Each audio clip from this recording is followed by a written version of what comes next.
ఏముంటుందంటే అంత పల్లవిలో జీవితాంతం పోరాడు అలసిపోకు ఏనాడు, ఆ పాట కూడా బాగుంటుంది. నెక్స్ట్ టైం ఎప్పుడన్నా అది కూడా పాడుకుందాం. సో ఇవాళ ప్రభు నాకు పెట్టిన భారం ఏంటంటే, రీసెంట్గా లాస్ట్ మండే అనుకుంటా నేను ఒక మెసేజ్ ఉన్నప్పుడు హాగర్ జీవితం ద్వారా దేవుడు ఎంతగానో నన్ను కన్విక్ట్ చేశారు. సో హాగర్ ఏ విధంగా దేవుని చేత ప్రత్యేకించబడి ఏర్పరచబడి దేవుని చేతిలో ఒక విలువలైన పాత్ర అయిన తనని దేవుడు ఏ విధంగా ఒక అర్హమైన పాత్రగా దేవుడు నిలబెట్టుకున్నాడు, ఆ విషయం గురించి మనం ధ్యానించుకుందాము. And I thank and praise God for the blessed opportunity that God has given us to be able to meditate on His living word. ముందుగా మనము Genesis chapter 16 verses 1 through 15 is the portion, but మనకు time లేనందువల్ల కొన్ని వచనాలని ముందు చదువుకుందాము. దానికి ముందు let's ask God for his help. Let me quickly pray. దయగల తండ్రి, ప్రేమగల నాయన, సర్వోన్నతుడా, సర్వశక్తిమంతుడా, మీ బంగారు పాదములు హృదయపూర్వకంగా స్తుతులు స్తోత్రం చెల్లించుకున్నాను తండ్రి. ఉదయకాల సమయంలో మీ కృపలో నన్ను మమ్మల్ని అందరినీ కూడా జ్ఞాపకం చేసుకొని సజీవ లెక్కలో ఉంచి, సజీవులు సజీలే కదా ప్రభా మిమ్మల్ని స్తుతించేది నాయన. అందరూ బట్టి, మీ కృపను బట్టి, మీ ప్రేమను బట్టి వందనాలు. అవునయ్యా, మిమ్మల్ని ఒకప్పుడు ఎరగని జనాంగంలో ఒకరిగా ఉంటున్న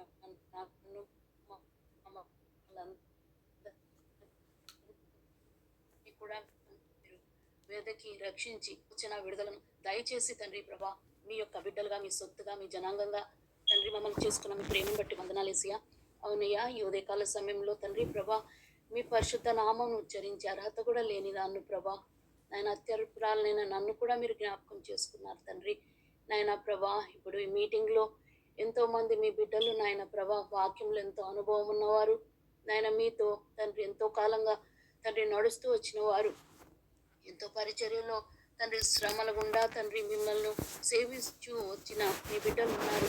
వీరందరి ముందు తండ్రి నేను మాట్లాడటానికి తండ్రి అర్హురాలను కాదు, కానీ ప్రభా ఇదిగో తండ్రి ప్రభా మీరు ఈ తరుణం ఇచ్చిన్నారు తండ్రి ప్రభా, ఒక ఉద్దేశపూర్వకంగా తండ్రి ప్రభా నన్ను ఇక్కడ నిలబెట్టి ఉన్నారని విశ్వసిస్తూ స్వామి, నా యొక్క తలంపుల్ని, నా యొక్క సొంత జ్ఞానం అంతటినీ కూడా తండ్రి కొట్టివేసి తండ్రి మీ సులువు చాటున మనం మరుగుపరిచి నాయన ప్రభా పరలోకం తెరిచి మీ స్వరాన్ని మీ కెరూబుల సెరూపుల మధ్యలో నుంచి తండ్రి ప్రభా మాకు వినిపించండి తండ్రి ప్రభా. మీ చిత్తంలో ఉన్నది మాత్రమే షేర్ చేయబడటానికి నేను ఏ మాటల ద్వారా అయితే మేము ఎడిఫై కావాలని మీరు ఉద్దేశించి ఉన్నారు, ఆ మాటలు మాత్రమే తండ్రి మీరు పలికించవలసిందిగా వేడుకుంటూ, నేను ఈ యొక్క మీటింగ్ ఆది నుంచి అంతం వరకు మీరే ఆధిపత్యాన్ని వహించండి. ప్రతి విధమైన చీకటి శక్తులను నజరేయుని యేసు నామంలో బంధించండి.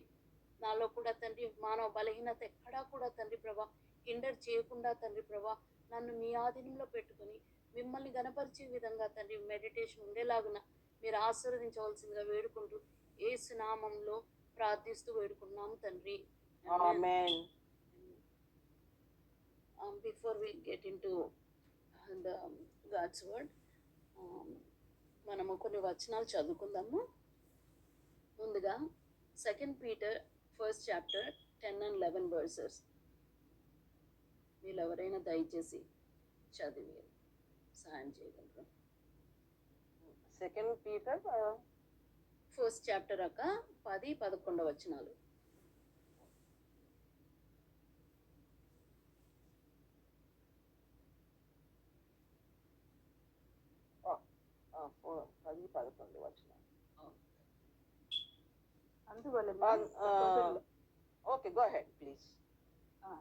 అందువలన సహోదరులారా, ఈ పిలుపును ఏర్పాటును నిశ్చయము చేసుకుంటకు మరి జాగ్రత్త పడుతుంది. మీరు ఇట్టి క్రియలు చేయువారైతే ఎప్పుడునూ తొట్టిల్లరు. అలాగున మన ప్రభువును రక్షకుడు అయిన యేసుక్రీస్తు యొక్క నిత్య రాజ్యంలో ప్రవేశము మీకు సమృద్ధిగా అనుగ్రహింపబడింది.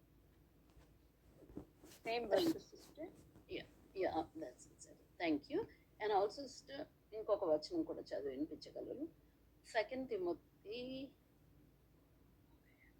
2:20-22. 2 Timothy 2వ అధ్యాయము 20వ వచనం నుంచి 22వ వచనాల వరకు. 20 నుంచి 22 వరకు. ఎస్ అవును. ఇంటిలో వెండి పాత్రలను బంగారు పాత్రలను మాత్రమే గాక కర్ర బియ్యు మంటి బియ్యు కూడా ఉండును.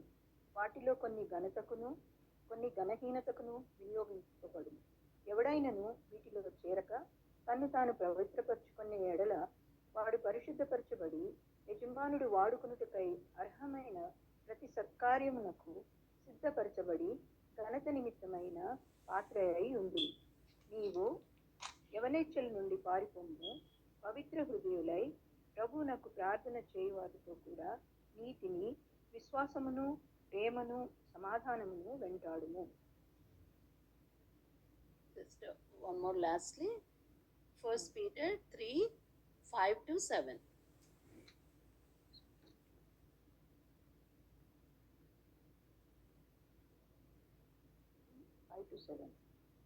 మొదటి పేతురు 3వ అధ్యాయము 5వ వచనం నుంచి 7వ వచనం వరకు. అటువలే పూర్వము దేవుని ఆశ్రయించిన పరిశుద్ధ స్త్రీలను తమ స్వపురుషులకు లోబడి ఉండుట చేత తమ్మును తాము అలంకరించుకొనిది. ఆ ప్రకారము శారా అబ్రహామును యజమానుడని పిలుచుచు అతనికి లోబడి ఉండను. మీరును యోగ్యముగా నడుచుకొనుచు ఏ భయమునకు బెదరకయున్న ఎడల ఆమెకు పిల్లలగుదురు. 7th also, sister. That's it, sister. And also lastly, sister, one more verse, I'm sorry. Genesis 16th chapter, 10 to 11, 8 to 11 చదువుకోగలరు. 8 to 11. ఆది కాండము 16వ అధ్యాయము 16వ అధ్యాయము 7 నుంచి 13, సారీ 7 నుంచి 16వ అధ్యాయము 7 నుంచి 13 వచనాలు. ఓకే. యెహోవా దూత అరణ్యములో నీటి బుగ్గ యొద్ద అనగా షూరు మార్గంలో బుగ్గ యొద్ద ఆమెను కనుగొని, సారాయి దాసివైన హాగరు, ఎక్కడి నుండి వచ్చితివి, ఎక్కడికి వెళుచున్నావని అడిగినందుకు అది నా యజమానురాలైన సారాయి యొద్ద నుండి పారిపోవచ్చున్నానని. అప్పుడు యెహోవా దూత, నీ యజమానురాలి యొద్దకు తిరిగి వెళ్ళి ఆమె చేతి క్రింద అడిగి ఉండమని దానితో చెప్పాను. మరియు యెహోవా దూత, నీ సంతానమును నిశ్చయముగా విస్తరింపజేసేదను, అది లెక్కింప వీలు లేనంతగా విస్తారమవునని దానితో చెప్పాను. మరియు యెహోవా దూత, ఇదిగో యెహోవా నీ మొర వినెను, నీవు గర్భవతి అయి ఉన్నావు, నీవు కుమారుని కని అతనికి ఇష్మాయేలు అను పేరు పెట్టుదువు. అతడు అడవి గాడిద వంటి మనుష్యుడు. నీ చెయ్యి అందరి చేతులు అతనికి విరోధముగా ఉండును. అతడు తన సహోదరులందరి ఎదుట నివసించునని దానితో చెప్పగా, అది చూచుచున్న దేవుడవు నీవే అను పేరుతో తనతో మాట్లాడిన యెహోవాకు పెట్టెను. ఏలయనగా నన్ను చూచిన వాణ్ణి నేను ఇక్కడ చూచితిని గదా అని అనుకొనెను. అందుచేత ఆ నీటి బుగ్గకు బేర్ లహాయిరోయ్ అను పేరు పెట్టబడెను. Thank you so much, sister. ఇక్కడ హాగరు ఒక అన్యురాలు. ఆమె ఒక ఈజిప్షియన్ స్లేవ్. అబ్రహాము భార్య అయిన శారా యొక్క దాసి. ఇక్కడ హాగరు తన వృత్తిని బట్టి చూస్తే కానీ, ఉనికిని బట్టి చూస్తే కానీ, పేరుని బట్టి చూస్తే కానీ తనకి ఒక అర్హత లేదు, తనకు ఒక ఘనత ఏమీ లేని ఒక స్త్రీ. అయితే హాగర్ అంటే మీనింగ్ ఏంటో ఎవరైనా చెప్పగలరా?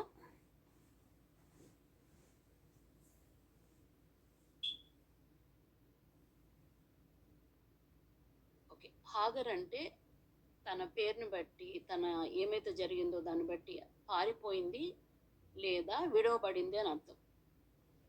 ఫ్లైట్ ఆర్ లెఫ్ట్ బిహైండ్ అని అర్థం, విడవబడింది అని అర్థం. అయితే శారాకు పిల్లలు లేనందువల్ల శారా కొంచెం తొందరపాటు ఉండడం ద్వారా తన దాసి అయిన హాగర్ను అబ్రహాంతో పంపించి తన కోసము పిల్లలు కనమని తన హాగర్ని అబ్రహాంతో కూడా పంపుతుంది. అప్పుడు హాగర్ గర్భవతి అయిన తర్వాత తన యజమానురాలిని హీనంగా చూడటము మొదలు పెట్టింది. శారా అది చూడలేక అబ్రహాంతో ఈ విధంగా ఉంది, నన్ను హీనంగా చూస్తూ ఉంది అంటే, అబ్రహాం అప్పుడు ఆమె నీ చేతిలో ఉంది కదా, నీ ఇష్టం వచ్చినట్టు చేయమని చెప్పినప్పుడు అప్పుడు హాగర్ని శారా శ్రమ పెట్టడం మొదలు పెడుతుంది. అప్పుడు హాగర్ ఏం చేస్తుందంటే, తను ఆ శ్రమను తట్టుకోలేక తన యజమానురాలి యొద్ద తను అణిగిమణిగి ఉండకుండా తన నుంచి అరణ్యంలోకి పారిపోతుంది. సో ఇక్కడ ఆగరు అన్యురాలు అయినందున దేవుని పిలుపేంటో తెలియకపోయిండొచ్చు. తన పిలుపుకి పర్పస్ కానీ వాగ్దాన ఫలం ఏంటో కానీ తనకు తెలియకపోయిండొచ్చు. తన వారంటూ ఎవరూ లేకపోయిండొచ్చు. అరణ్యం అంటే ఏ ప్రొవిజన్ ఆర్ సదుపాయాలు ఏమీ లేనిది కదా. తనకు నిరీక్షణ లేనిదిగా, ఒక విధంగా చూస్తే చావు వైపుకి పరిగెత్తుతుంది. అరణ్యం అంటే అందులో ఏమీ ఉండదు కదా, ఇట్స్ అ విల్డర్నెస్.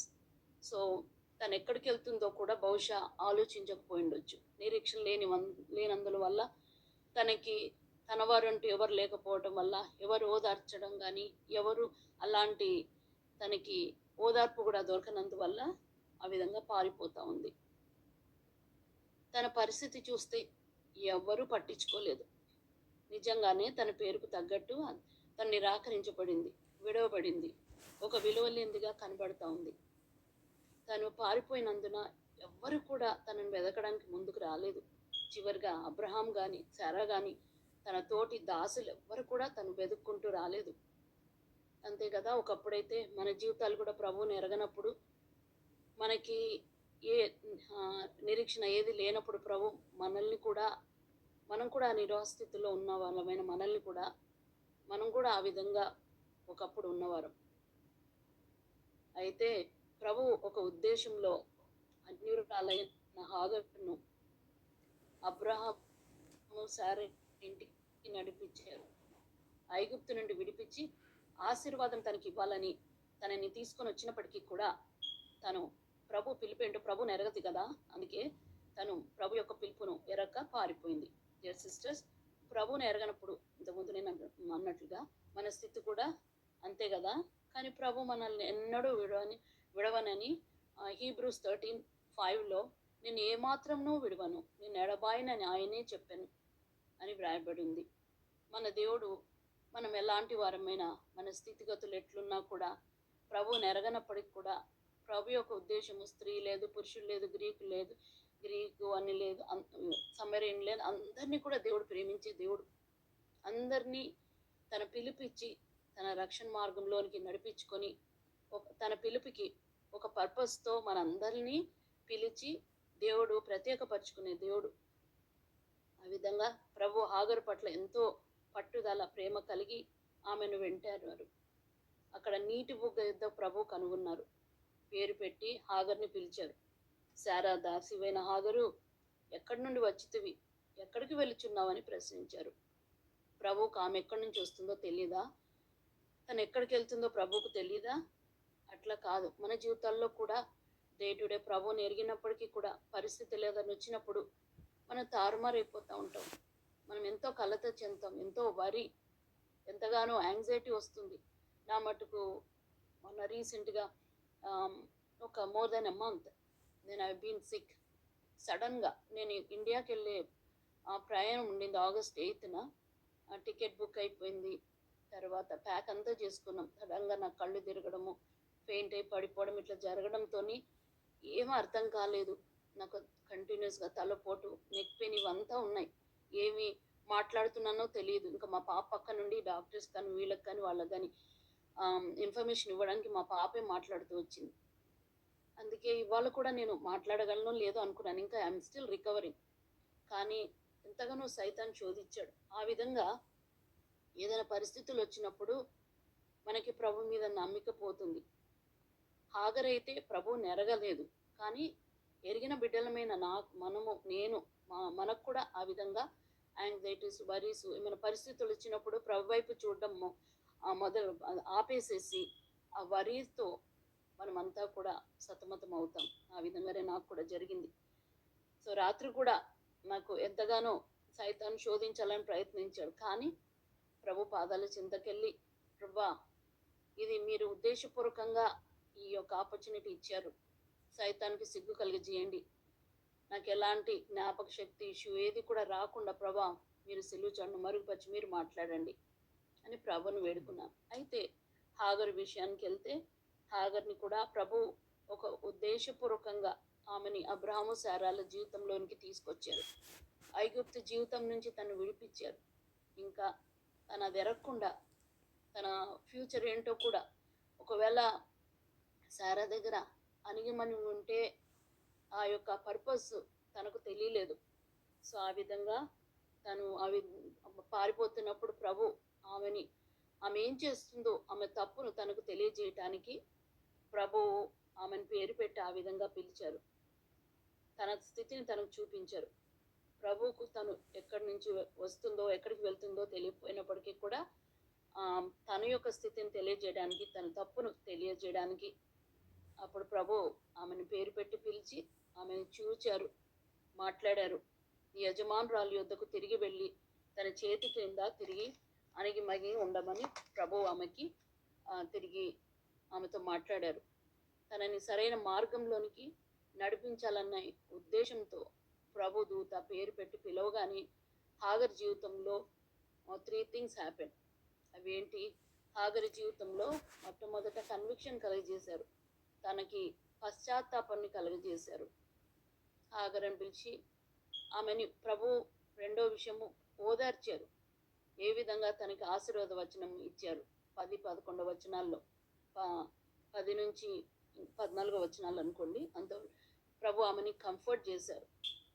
ఇంకా మనకి ఎప్పుడైనా న్యాచురల్గానే మానవ బలహీనత ఏదన్నా ఎవరైనా మనకి చెప్తా ఉంటే, మన భర్తలే కానీ ఇంకెవరైనా, మనం వెంటనే మనకి ఆ యొక్క సెల్ఫ్ ఈగో వల్ల మనకి తగ్గింపు స్వభావం మట్టుకు నాకు రాదు, లోపల నాలి అని సహజంగానే ఆ యొక్క శారీరకపరమైన ఈగో నన్ను అది వేధిస్తూ ఉంటుంది. కానీ ప్రభు ఇప్పుడు హాగర్కి తనకి స్ట్రెంగ్త్ ఇచ్చారు. తను తగ్గించుకోవడానికి ప్రభువు మాట్లాడారు. 13వ వచనంలో చూస్తే ప్రభుని పేరు పెట్టిన స్త్రీగా, మొట్టమొదటి స్త్రీగా మనం హాగర్ని చూడొచ్చు. ఆమె ఈ విధంగా జరిగినందుకు తనకి ప్రభు ఎవరో తెలియదు.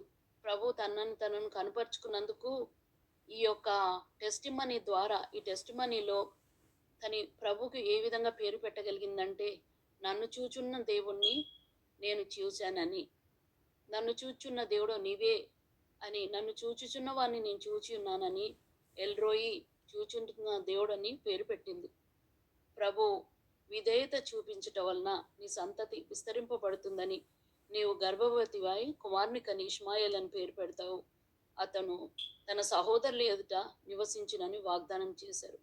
ఇది హాగరు అనుభవము, ప్రభు ఇచ్చిన టెస్టిమనీ.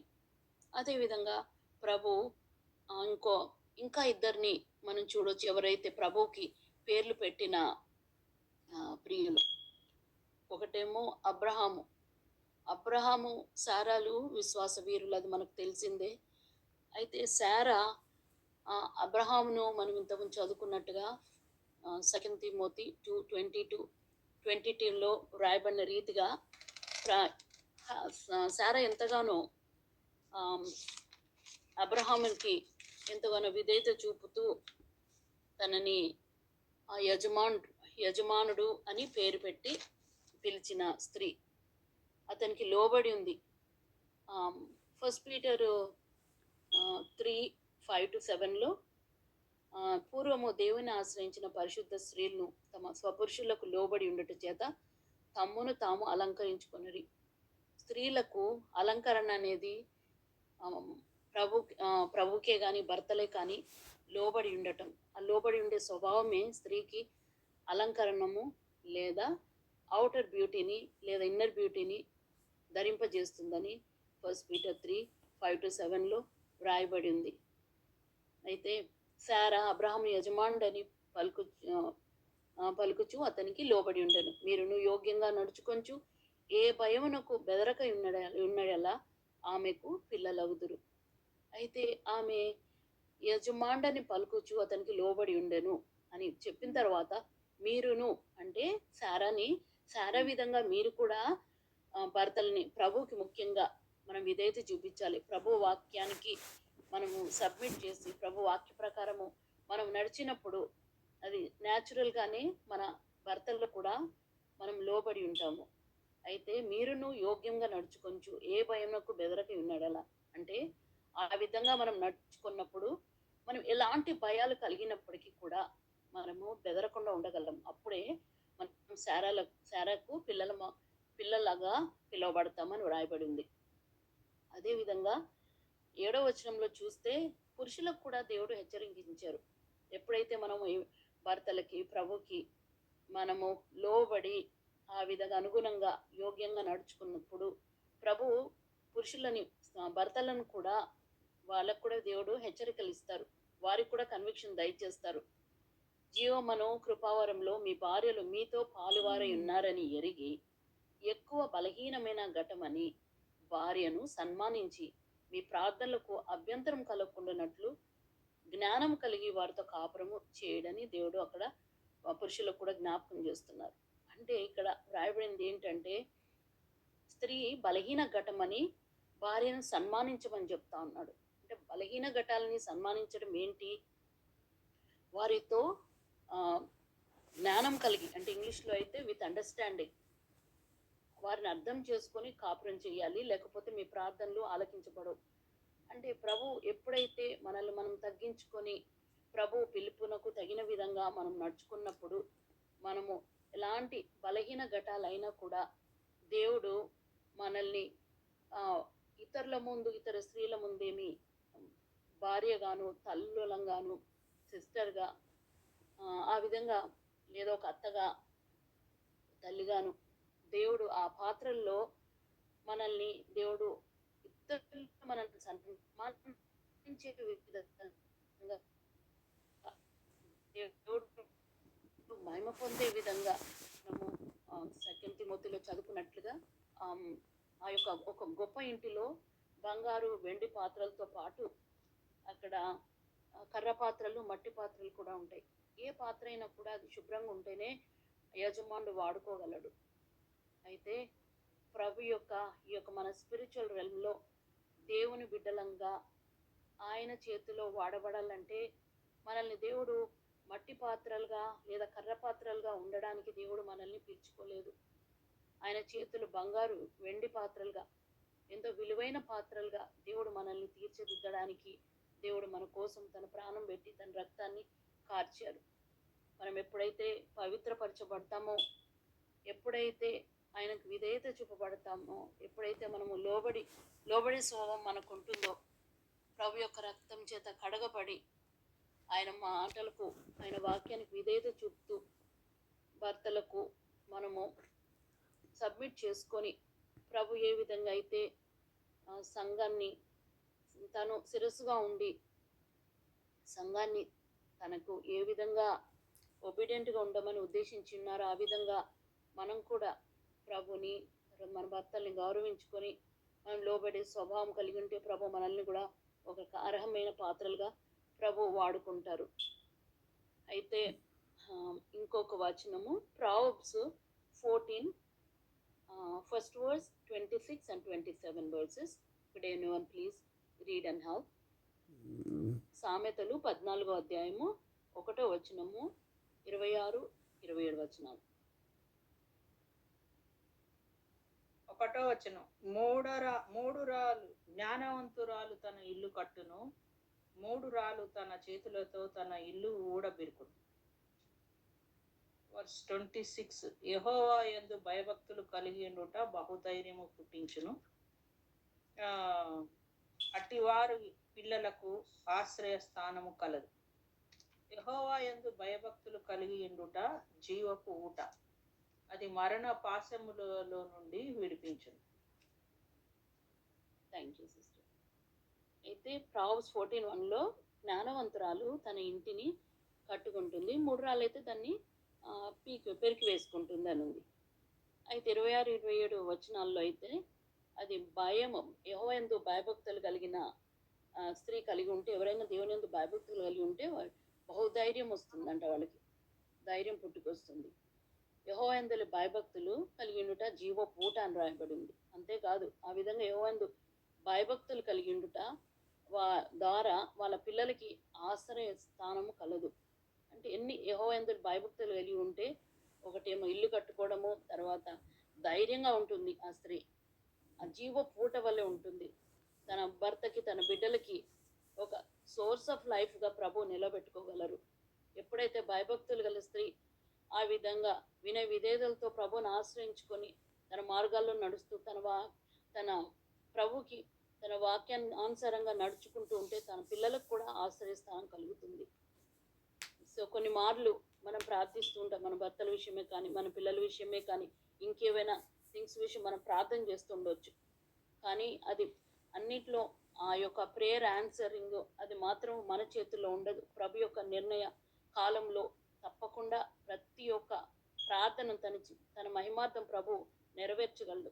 మన పిల్లలకు కూడా తప్పకుండా ఆశ్రయ స్థానం కలదు. మనము ఏమాత్రం అనుమానం చెందొద్దు. ఇది దేవుని వాక్యమే చెప్తా ఉంది మనకి. యెహోవా యందు భయభక్తి కలిగి ఉండటం ద్వారా మీ పిల్లలకి ఆశ్రయ స్థానం కలదు. అంటే ప్రభు యొక్క రక్షణ మార్గంలోనికి వారికి నడిపించబడతారు. వారు కూడా ప్రభు యొక్క మార్గాల్లో స్థిరపరచబడతారు.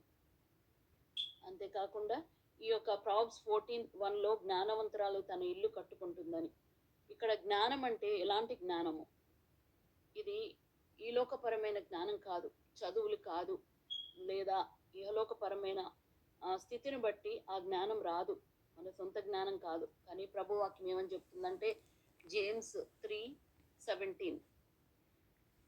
Can anyone please help reading?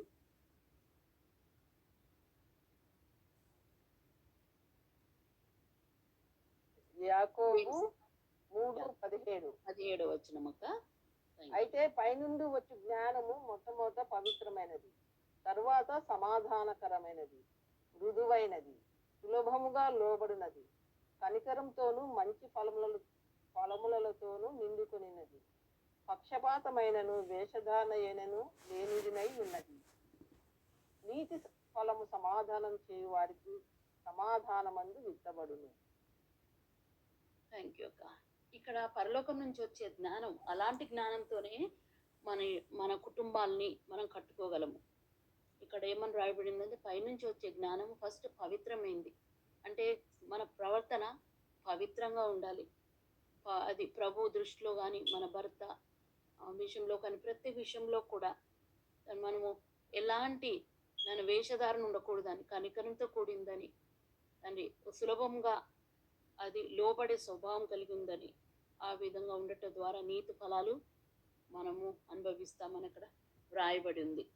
తర్వాత హాగరు ఎంతగానో తనము భయము భీతితో పారిపోయిన హాగర్ని దేవుడు వెంటాడి పట్టుకున్నాడు.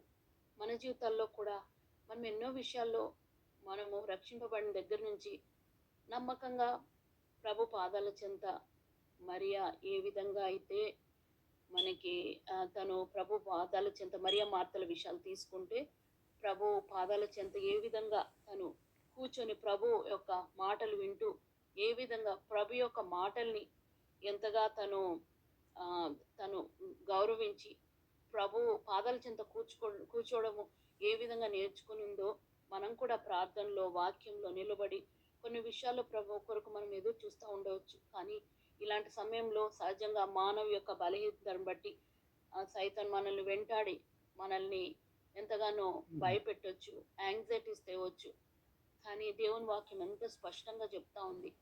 ప్రాబ్స్ 14:1, 26, 27లో యెహోవా యందు భయభక్తులు కలిగి ఉండట, తర్వాత జ్ఞానం, ఈ విధంగా ఎప్పుడైతే ప్రభువుకు లోబడి ఆ యొక్క పరలోకపరమైన పవిత్రతతో కనికరముతో ఈజీగా లోబడే స్వభావంతోనూ మనము జీవించినప్పుడు దేవుడు మనకి తప్పకుండా మన ప్రార్థనలు ఆలకిస్తారు.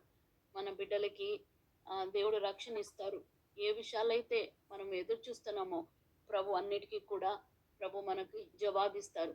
హాగర్ని విడిచిపెట్టలేదు, అన్యురాలు అయినప్పటికీ కూడా ప్రభు ఆమెను వెంటారాడు. నాకు తెలిసినంత మట్టుకైతే స్త్రీలు దేవునికి పేరు పిలిచిన స్త్రీలలో, ఎల్రోయి అని పిలిచిన స్త్రీలలో హాగరే అనిపిస్తూ ఉంది. సో అన్యురాలికి దేవుడు తన యొక్క టెస్టిమనీ ద్వారా ప్రభువుకు పేరు పట్టే అర్హత, తన యొక్క టెస్టిమనీ ఏంటి? నన్ను చూసే దేవుడిని నేను చూచాను. మన పరిస్థితుల్లో కూడా మనము ఇబ్బందుల్లో, ఇరుకులో, శ్రమల గుండా వెళ్ళినప్పుడు మన టెస్టిమనీ ఏంటి? మన పిలుపు ఏంటి? 2 Peter 1:10-11లో వ్రాయబడిన రీతిగా మీకు మీ యొక్క పిలుపును ఏర్పాటునకు నిశ్చయం చేసుకొంటకు జాగ్రత్త పడ్డి అని.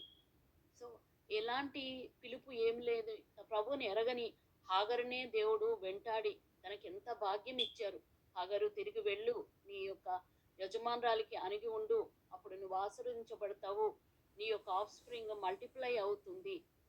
దేవుడు నీ బిడ్డల్ని తన సహోదరుల ముందు తను కూడా నివసిస్తాడు, తను కూడా వాళ్ళ ముందు తను కూడా పెరుగుతాడు అని దేవుడు వాగ్దానం ఇచ్చాడు. నిరాకరించబడిన స్త్రీ, ఒక దాసి, తనకు ఒక విలువ ఏది లేని ఆ యొక్క స్త్రీని దేవుడు ఎంచుకున్నాడు. ఈనాడు హాగరు జీవితాన్ని బట్టి మనల్ని దేవుడు బలపరచడానికి హాగరును వాడుకున్న దేవుడు మనకు కూడా ఇప్పుడు మనకి ఏ ఆపర్చునిటీస్ దేవుడు ఇస్తున్నాడో ఆపర్చునిటీస్ లో మనం కూడా ఆ విధంగా పారిపోతున్నామా, మనల్ని మనం ఒకసారి మనం పరీక్షించుకుందాము. మనం యాంగ్జైటీస్ తో దేవుణ్ణి వాగ్దానాలు మర్చిపోతున్నామా, తొందరపడుతున్నామా, మనల్ని మనము ఆత్మీయంగా మనం చంపుకుంటున్నామా? ప్రభు వాక్యం ద్వారా మనల్ని దేవుడు మనల్ని కన్విక్ట్ చేసి తిరిగి మనల్ని పురికొల్పి దేవుడు మనల్ని బలపరచును గాక. చివరిగా 2 Chronicles 15:7.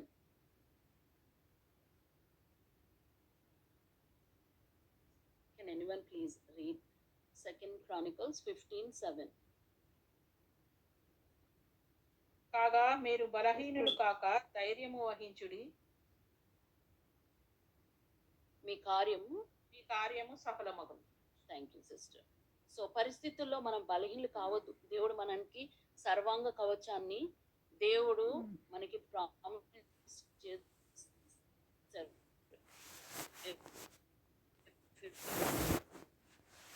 6 లో వ్రాయబడిన రీతిగా ఏమి మన రక్షణ శిరస్త్రానం ఏంటి, మన యొక్క ట్రూత్ అనే బెల్ట్ ఏంటి, సమాధానం అని ఆ యొక్క జోడ్లేంటి, నిరంతరం ఎప్పటికప్పుడు మనం ప్రార్థనలోనేమి, వాక్యం ధ్యానించుకోవట్లోనేమి, కుటుంబ ప్రార్థనలోనేమి మనము నిత్యము నిలకడగా ఉన్నప్పుడు మనకు అలాంటి ధైర్యం వస్తుంది. మన కార్యాలన్నీ కూడా సఫలపరచబడతాయి.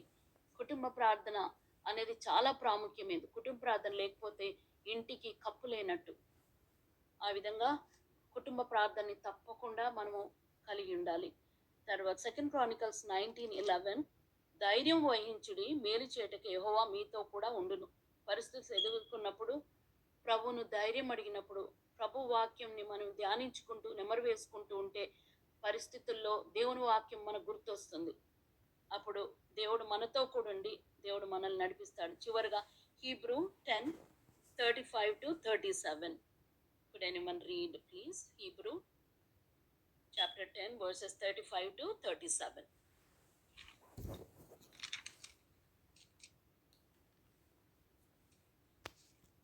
కాబట్టి మీ ధైర్యమును విడిచిపెట్టకుడి, దానికి ప్రతిఫలముగా గొప్ప బహుమానం కలుగును.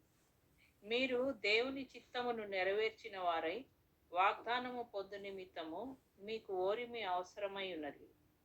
ఇక కాలము బహు కొంచెముగా ఉన్నది, వచ్చుచున్నవాడు ఆలస్యము చేయక వచ్చును. Thank you sister. ఇది మన యొక్క విశ్వాస యాత్రలో పరిస్థితులు ఎన్ని ఎదుర్కొన్నప్పటికీ కూడా మనకి సహనం అవసరమైంది. దేవుని రాకడ ఎంతో సమీపంగా ఉంది.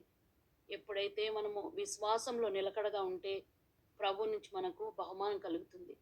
అక్కడ హాగరు తను తను ప్రభువుని ఎరగనందువల్ల తనకు వాగ్దానం ఏంటో తెలియదు, ఆశీర్వాదం ఏంటో తెలియదు. కానీ ప్రభు ఆమెని వెంటాడి ఆమెకిచ్చే బహుమానాన్ని, ఆమెకిచ్చే ఆ యొక్క వాగ్దానాన్ని ఇవ్వకుండా ఆగలేదు. ఆమెను పేరు పెట్టి పిలిచి తన బిడ్డగా చేసుకున్నారు. తను వాగ్దానం ఇచ్చి ఆ వాగ్దానం తనలో నెరవేర్చబడింది. మనం కూడా ఒకవేళ విశ్వాసంలో మనము వెనక్కి మనం ఏదన్నా హెజిటేట్ చేసి మనం పడిపోతే దేవుని యొక్క ఆత్మకు మనలో సంతోషం ఉండదని హీబ్రూలో 10:35-37 వ్రాయబడి ఉంది. అయితే ఇంకా ఇద్దరు వ్యక్తులు ఎవరు, అబ్రహాం కూడా ప్రభువుని జెహోవా జైరే అని పిలిచారు. ఆ యొక్క అబ్రహాం శారాలను కూడా దేవుడు వారి యొక్క విశ్వాస జీవితాన్ని బట్టి వారిని ఆశీర్వదించారు, వారికి బిడ్డనిచ్చారు. అయితే వాళ్ళని దేవుడు వారి విశ్వాసాన్ని పరీక్షించడానికి దేవుడు వారిని అబ్రహాంకి ఒక పరీక్ష పెట్టారు. తను శారా యొక్క విశ్వాస జీవితము, తన విశ్వాసానికి తన యోధురాలు. అయితే అక్కడ శారా ఎంతగా తన బిడ్డ గురించి ప్రార్థన చేస్తూ ఉండవచ్చేమో. మనకి బైబిల్లో అయితే అబ్రహాము ఇస్సాకు గురించి మాత్రమే అక్కడ వ్రాయబడుతుంది 22 జెనిసిస్ 22 చాప్టర్లో.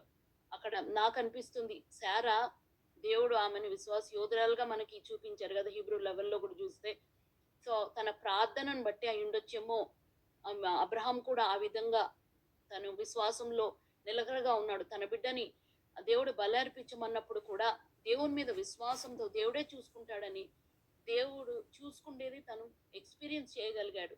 దేవుడు సైతం తనను తను అప్పగించుకున్నాడు. అక్కడ ఎప్పుడైతే కత్తి ఎత్తబోయాడో అప్పుడు అబ్రహాం అని దేవుడు పిలిచి అక్కడ పొదలో దేవుడు ఒక తను చిక్కుకున్న తన ర్యామ్ని ప్రభు తనకు చూపిస్తాడు. అప్పుడు అబ్రహాం కూడా దేవుడు యెహోవా జైరే, యెహోవానే చూచుకొను, యెహోవానే ప్రొవైడ్ చేయను అని అనుభవించాడు. మన జీవితాల్లో కూడా అగ్ని పరీక్షలు గుండా మనం వెళ్ళినప్పుడు మనం భయపడకూడదు, బెదరకూడదు. ప్రభు వాక్యాన్ని నెమరు వేసుకుంటుంటే ఆ వాగ్దానాలే, ఆ దేవుని వాక్యమే మనల్ని ధైర్యపరిచి ఆ వాగ్దానం నెరవేర్పు గురించి దేవుడు ప్రతి విషయంలో కూడా మనకు ప్రొవైడ్ చేస్తారని దేవుడు మనల్ని ధైర్యపరచగలరు. అదేవిధంగా మోషే జీవితంలో కూడా చూస్తే ఎక్సోడస్లో 17th చాప్టర్లో ఆ యొక్క అమాలేకీలు మధ్యలో ఇశ్రాయేలీలకు వారి మధ్యలో యుద్ధం జరుగుతున్నప్పుడు మోషే యెహోషువకు ఎంతగానో తనను కూడా ధైర్యపరిచి ఆ యుద్ధంలో దేవుడు జెహోవా నిస్సి అని పేరు పెట్టగలిగాడు. ఎప్పుడైతే మోషే చేయిస్తాడో అప్పుడు ఇశ్రాయేలీలకు వారికి విజయం వచ్చింది. మన జీవితాల్లో కూడా స్త్రీలంగా ఎన్నో ఎదురాటలు, మనం బలహీన ఘటాలని అంటే దేవుడు ఎన్నో టాలెంట్స్ స్త్రీలమైన మనల్కి ఇచ్చాడు కుటుంబాన్ని అంతా చూసుకోవడానికి. కానీ పరిస్థితుల్లో త్వరగా మనము తన భీతి చెందుతాము, యాంగ్జైటీ ఉంటుంది, బయటికి కనబడదు. కానీ మనము తొందరపడటం ద్వారా మన భర్త, మన పిల్లలు వారు కూడా యాంగ్జైటీ గురి కావచ్చు. నాకు బాగాలేనప్పుడు నా బిడ్డలు, నా భర్త కూడా, ముఖ్యంగా నా భర్త ఇంకా ఎక్కువ తను యాంగ్జైటీకి గురయ్యాడు. అలాంటి టైంలో అందుకే మా పాపనే తను నా దగ్గర ఉంటూ వచ్చింది. సో అందుకని నేను సిక్నెస్కి ముందు ఫ్యూ వీక్స్ ప్రభు సామ్స్ 34 ఆ యొక్క అది జ్ఞాపకం చేస్తూ రోజు చదువుకుంటూ వచ్చాను. నాకు సిక్ అవుతానని తెలియదు. సో ఎల్లప్పుడూ నేను యెహోవాను సన్నిధించను, ఆయన కీర్తి నిత్యం నా నోట ఉండును. హాస్పిటల్లో నేను బైబిల్ చదవలేనప్పుడు కూడా మా పాప చేత కూడా అదే వాక్యం చదివికి ఇచ్చుకుంటూ వచ్చాను. ఏంటంటే anxiety, worry, sickness, made be financial problems, పిల్లల మ్యారేజ్ విషయంలోనేమి, పిల్లలు పుట్టే విషయంలోనేమి, ఏదేమైనా ఎలాంటి పరిస్థితుల్లో కూడా దేవుణ్ణి మనం స్తుతిస్తూ పోతే దేవుణ్ణి జెహోవా నిస్సిగా మనం చూడగలము. మోషే ఏ విధంగా అయితే జెహోవా నిస్సిగా అనుభవించి దేవునికి పేరు పెట్టి జెహోవా నిస్సి అని అక్కడ ఆల్టర్ని కట్టి జెహోవా నిస్సి అని పేరు పెట్టగలిగాడో మన జీవితాల్లో కూడా ఈ కఠిన పరిస్థితులు ఏమి, whatever we are waiting for, ప్రభు పాదాల చెంత మనం వేటి విషయాల్లో అయితే కనిపెట్టుకుంటున్నామో, హాగరు తన యొక్క సాక్ష్య జీవితం ద్వారా ప్రభువును ఎల్రోహి నన్ను చూచువాడిని చూచి తినని, మన పరిస్థితుల్లో మనల్ని మనం పరీక్షించుకున్నప్పుడు మనల్ని చూచే దేవుడిని మనం చూస్తున్నామా, మన సాక్ష్యం ఏంటి, దేవుడు మనకి అర్హమైన పాత్రలు కానీ చేతుల్లో ఉండడానికి మనల్ని ప్రత్యేకపరుచుకున్నారే, మనల్ని ఏర్పాటు చేసుకున్నారే, దాని పర్పస్ ఏంటి అని మనం ఆలోచిస్తున్నామో. ఒక్కసారి పరిస్థితులు దానికి తారుమారైనప్పుడు ఈ విధంగా మనం కూడా ఆలోచించుకున్నప్పుడు ప్రభు మనకు కూడా ఈ యొక్క అనుభవంలో ప్రభు మనకి ఏమై ఉంటున్నారో, ఏది తలుచుకున్నారో అది మనకి బోధపరుస్తారు, మనల్ని ధైర్యపరుస్తారు. అదేవిధంగా అబ్రహాం కూడా జెహోవా జైరే అని పిలవగలిగాడు. మన పరిస్థితుల్లో కూడా అబ్రహాంకి దేవుడు చూపించిన దేవుడు మనకు కూడా, మనం ఏ ప్రొవిజన్ గురించి అయితే అడుగుతున్నామో చూస్తున్నామో, ప్రభు మీద విశ్వాసంతో పరీక్షల్లో, అగ్ని పరీక్షల్లో మనము స్థిరంగా నిలవబడినప్పుడు ప్రభు మనకు కూడా జెహోవా జైరేగా అనుభవపూర్వకంగా ప్రభుని మన సాక్ష్య జీవితంలో ఆయనను మనము యెహోవా జైరేగా మనం స్తుతించగలము. తర్వాత మోసెస్ కూడా యెహోవా నిస్సిగా ఏ విధంగా యుద్ధాల్లో ఆ యొక్క యుద్ధంలో యెహోవా నిస్సి అని చెప్పగలిగి ఉంటున్నాడు. మన జీవితాల్లో కూడా దేవుడు మన బ్యాటిల్స్ అన్నిటినీ కూడా దేవుడే ఫైట్ చేసే దేవుడు. సో సామ్స్ 105:3 and 5 రాయబడి ఉంది, ఆయన పరిశుద్ధ నామాన్ని బట్టి అతిశయించుడి. మన అతిశయము మన స్థితిగతులను బట్టి కాదు, మన యొక్క చదువులు, హోదాలు వాటి నుంచి కాదు. ప్రభు బిడ్డలకు అతిశయము అది లోపల నుంచి ధైర్యం పుడుతుందని ఇంతకుముందు చదువుకున్నాం కదా. ప్రావర్బ్స్ 14:26-27లో ప్రభు నామంలో ఎప్పుడైతే ప్రభు సమీపస్తులంగా జీవిస్తున్నామో, ప్రభువు యొక్క ఆత్మ మనలో సమృద్ధిగా ఉంటుందో, ప్రభు పిలుపును ఆయన ఏర్పాటును మనం నిశ్చయత చేసుకోవడానికి జాగ్రత్త పడినప్పుడు దేవుడు మనకి ఆయన యొక్క తండ్రి జీవాన్ని సమృద్ధిగా మనకి ఇస్తాడు. ఆయన యొక్క మార్గంలో సమృద్ధి అయిన ప్రవేశం మనకిస్తారు. అప్పుడే మనకు ప్రభుల అతిశయించగలము. యెహోవాను వెదుకువారు హృదయమందు సంతోషించెదరు. యెహోవాను ఆయన బలమును ఆయన సన్నిధిని నిత్యము వెదకాలి. అప్పుడే మనము యెహోవా యందు మనము ఆనందించగలము. ఆయన దాసుడైన అబ్రహాము వంశస్థులారా అని ప్రభు పిలిచారు. ఆయన ఏర్పరచుకున్న యాకోబు సంతతి వారులారా. అబ్రహాం అయితే దేవుడు దాసుడని పిలిచాడు. యాకోబును దేవుడు ఇస్రాయేల్ గా మార్చిన దేవుడు, తన సంతతిని దేవుడు ఆ యొక్క ఇస్రాయేలు సంతతి వారమే మనం కూడా ఇస్రాయేలు సంతతి వారం కాబట్టి ఆయన ఏర్పరచుకున్న వారని మనల్ని కూడా పిలుచుకున్నారు. కాబట్టి మనం కూడా ఏర్పరచబడిన ప్రజలము. 1 Peter 2:9 వ్రాయబడింది కదా, చీకట్లో నుండి ఆశ్చర్యకరమైన వెలుగులోనికి మనలను పిలిచిన వాని గుణాతిశయం ప్రచురం చేయ నిమిత్తము ఏర్పరచబడిన వంశము, రాజులని యాజక సమూహము, పరిశుద్ధ జనములను, దేవుని సొత్తైన ప్రజలంగా చేయబడ్డాము. కాబట్టి దానికి తగిన విధంగా మనము నిలవాలి. మన కుటుంబాలని మనం కట్టుకోవాలి. మన పిల్లలు ప్రభునందు స్థిరపరచబడాలి. మన పిలుపు ఏంటి? What is our call? మన పిలుపు యొక్క పర్పస్ ఏంటి? మన పిలుపుకు విధేయత చూపుతున్నామా లేదా అని మనల్ని మనం పరీక్షించుకుంటూ మనం ప్రభులో స్థిరపరచబడి ఉంటే, మన భర్తలు, మన బిడ్డలు కూడా ప్రభునందు దృఢంగా ఉండబడి, మన కుటుంబాలన్నీ కూడా స్థిరపరచబడి ప్రభు రాకడలో ఎత్తబడే గుంపులో మనమందరం కూడా ప్రభు ఎదుట నిలబడగలము. నిరాకరించబడిన పారిపోయిన హాగరు దేవుని పిలుపుకు విధేయత చూపించింది. దేవుని మాటలు విన్నందువల్ల తనకు ఆదరణ దొరికింది. ఆదరణ బట్టి ప్రభువు నుండి ధైర్యం పొందుకుంది. విశ్వాస వీరురాలు తన భర్తను గౌరవించి విధేయత చూపించిన మాదిరి అయిన ప్రభు యొక్క బిడ్డ. 1 Peter 6:1 శారా ఆ విధంగా ఉన్నందువలన మీరును యోగ్యంగా నడుచుకుంటూ ఏ భయమునకు బెదరకయున్నెడలా ఆమెకు మీరును పిల్లలవుదురని వ్రాయబడి ఉంది. దేవుడు మనల్ని కూడా హాగర్ను ఏ విధంగా దేవుడు ఏ విలువలేని పాత్రను ఒక బంగారు పాత్రగా, వెండి పాత్రగా దేవుడు మార్చి అన్యురాల్ని ప్రభు యొక్క స్వాస్థ్యంలోకి ఏ విధంగా నడిపించి ఉన్నాడో, దేవుడు మనల్ని, మన కుటుంబాల్ని కూడా, ముఖ్యంగా స్త్రీలమైన మనల్ని, బలహీన ఘటాలైన మనల్ని దేవుడు ఆత్మచేత మనల్ని బలపరచును గాక. Thank you. Praise the Lord. Thank you అక్క.